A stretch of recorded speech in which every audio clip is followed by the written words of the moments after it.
बिस्मिल्लाहिर्रहमानिर्रहीम। अस्सलाम वालेकुम। मैं हूं अकील शहजाद और आप देख रहे हैं FSP के ट्रेंड्स। कुर्रश उस्मान किस्त नंबर 109 के हवाले से आज के हमारे मौज़ूआत कुछ इस तरह रहेंगे। उस्मान बेग कुनिया से कैसे वापस आएंगे और नई एंट्री कौन सी हो सकती है, और इसके साथ साथ जिक्र करेंगे कि यानी शहर में इस महान खातून काई कबीले का क्या हाल करने वाली हैं। आज के हमारे मौज़ूआत यही रहेंगे। लेकिन वीडियो शुरू करने से पहले आपसे गुजारिश है कि अगर आपने FSP के ट्रेंड्स को सब्सक्राइब नहीं किया तो ज़रूर सब्सक्राइब कर लें। जैसा कि आपने ट्रेलर में ही देखा कि यानी शहर में इस महान खातून कह रही हैं कि हर जगह गुर्बत ही गुर्बत होगी और काई के लोगों को कुछ भी मैसर नहीं होगा।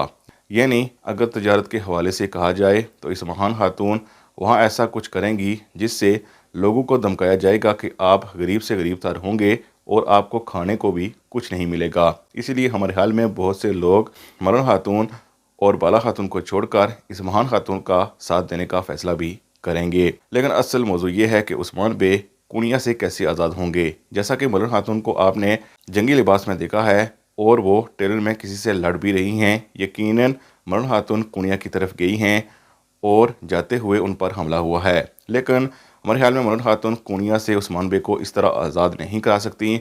उस्मान बे कम अज़ कम महल से बाहर निकलें तो फिर उनकी मदद कर सकती हैं। इसीलिए हमारे ख्याल में उस्मान बे की मदद कुनिया के महल के अंदर से ही की जा सकती है।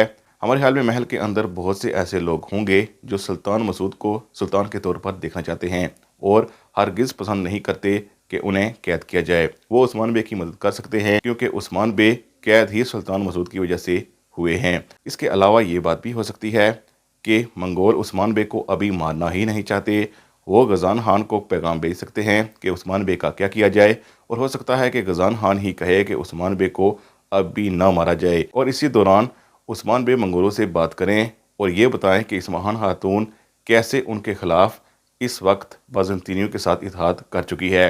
इसलिए हमारे ख्याल में बयंदर भी परेशान है कि मंगोल ये ताहिर क्यों कर रहे हैं। लेकिन हमारे ख्याल में मंगोल भी कोई मंसूबा बनाए हुए हैं, इसीलिए उस्मान बे को अचानक अभी से नहीं मारेंगे। इसके साथ साथ हमें लगता है कि गजान खान की एंट्री भी हो सकती है, और अगर गजान खान की एंट्री होती है तो इस सूरत में उस्मान बे को फ़ायदा हो सकता है। इसके अलावा कुर्रश उस्मान सीज़न 3 में हमने एक शख्स को देखा था जो हर वक्त कुनिया में रहता है, लेकिन वो उस्मान बे का साथी है। वो एक लड़ाई के बाद नज़र नहीं आया था, ना ही उसकी शहादत हुई थी। हो सकता है कि वो उस्मान बे की अंदर कोई मदद करे और उनको वहाँ से बाहर निकाल दे।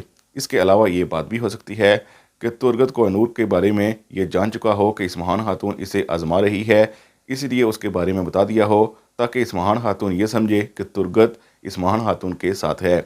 लेकिन कुमराल अब्दाल की बातों की वजह से वो बदल चुका हो और उस्मान बे की कुनिया में कोई ना कोई मदद कर दे। लेकिन इसके चांसेस अभी तो कम ही लगते हैं।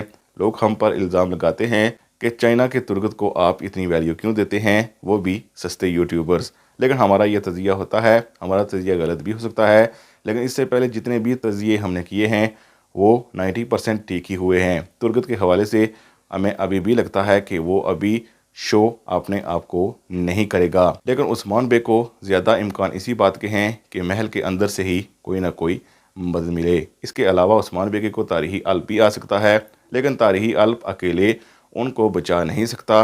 हो सकता है कि जब उन्हें वहां गिरफ्तार करके रखा जाए तो वहां से उस्मान बे सिर्फ निकलें और बाद में अपने अल्प्स को आज़ाद कराएं। मज़ीद अपडेट्स और बेहतरीन तज़किये के लिए FSP के चैनल्स को ज़रूर सब्सक्राइब करें। हम मिलते हैं नेक्स्ट वीडियो में, तब तक के लिए अल्लाह हाफिज़।